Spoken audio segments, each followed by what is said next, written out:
கர்த்தராகிய இயேசு கிறிஸ்துவின் நாமத்தினாலே உங்களை நான் வாழ்த்துகிறேன். இந்த நிகழ்ச்சியின் மூலமா உங்களை சந்திப்பதிலே நான் மிகுந்த மகிழ்ச்சி அடைகிறேன். இந்த நாளிலும் நான் உங்களோடு கூட பகிர்ந்து கொள்ளும்படியான தேவனுடைய வார்த்தை சங்கீதங்களின் புஸ்தகம் 144 சங்கீதம் 15 வசனத்திலே சொல்லப்பட்டிருக்கிறது. கர்த்தரை தெய்வமாக கொண்டிருக்கிற ஜனம் பாக்கியம் உள்ளது என்று சொல்லப்பட்டிருக்கிறது. இன்றைக்கு அநேக மக்களுடைய வாழ்க்கையில நான் ஏன் கிறிஸ்தவனானேனோ என்று சொல்லக்கூடிய ஒரு முறுமுறுப்பு காணப்பட்டு கொண்டிருக்கிறது. அது ஏன் என்று சொன்னால், நான் விரும்பின ஒரு வாழ்க்கை என்னால வாழ முடியல, நான் விரும்பின காரியத்தை என்னால பெற்றுக்கொள்ள முடியல, நான் எதிர்பார்க்கக்கூடிய காரியங்களை நான் செய்ய முடியவில்லை என்று சொல்லக்கூடிய காரியத்தை சொல்லி கர்த்தரை விட்டு தூரமாக போகக்கூடிய நிலைகளை உண்டாக்கி கொண்டிருக்கிறார்கள். ரோமர் 8:32 வசனத்துல சொல்லப்பட்டிருக்கிறது, அவர் நமக்காக எதையும் செய்ய வல்லவராய் இருக்கிறார்.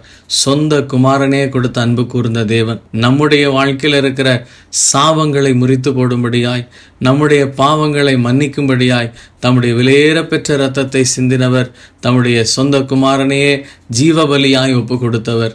இவரை நாம் சொந்தமாக்கி கொண்டால் இதை விட வேற என்ன பாக்கியம் நமக்கு தேவை? நம்முடைய வாழ்க்கையில சாபங்கள் முறிக்கப்பட்டாலே ஆசீர்வாதம் உண்டாயிரும். பாவங்கள் மன்னிக்கப்பட்டாலே நம்முடைய வாழ்க்கை ஒரு புது வாழ்க்கையாய் மாறிவிடும். இந்த காரியங்களை அறியாததுனாலதான் இன்றைக்கு ஜனங்கள் முறுமுறுத்து கொண்டிருக்கிறார்கள். கர்த்தருடைய சமூகத்துல ஒப்பு கொடுத்த ஆண்டவரே, உம்முடைய ஆசீர்வாதம் என் வாழ்க்கையில கடந்து வரட்டும், உம்முடைய நன்மைகளை என் வாழ்க்கையில கட்டளையிடும் ஆண்டவரே என்று சொல்லி தேவ சமூகத்தில் ஒப்பு கொடுக்கும் போது தேவன் நம்முடைய வாழ்க்கையில மகிமையான காரியங்களை நமக்கு செய்து கொடுக்க அவர் உண்மையுள்ளவராய் இருக்கிறார்.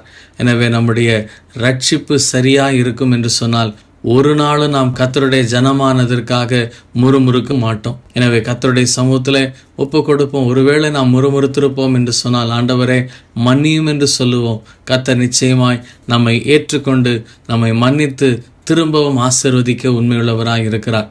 எங்களை அதிகமாய் நேசிக்கிற அன்பின் பரலோக பிதாவே, உடைய குமாரனாகிய இயேசு கிறிஸ்துவின் நாமத்தினாலே அப்பா, இந்த நாளிலும் நீர் எங்களுக்கு உணர்த்தி சொன்ன உடைய வசனத்திற்காக நன்றியோடு ஸ்தோத்திரிக்கிறோம். அப்பா, இந்த இயேசுவை நான் அறிந்து கொண்டதுனாலே, அவரை என் சொந்த இரட்சகராக ஏற்றுக்கொண்டதுனால தான் இன்றைக்கு என் வாழ்க்கையில நான் ஆசீர்வாதமாக இருக்கிறேன். என் வாழ்க்கையில இருக்கிற சாபங்கள் முறிக்கப்பட்டிருக்கிறது.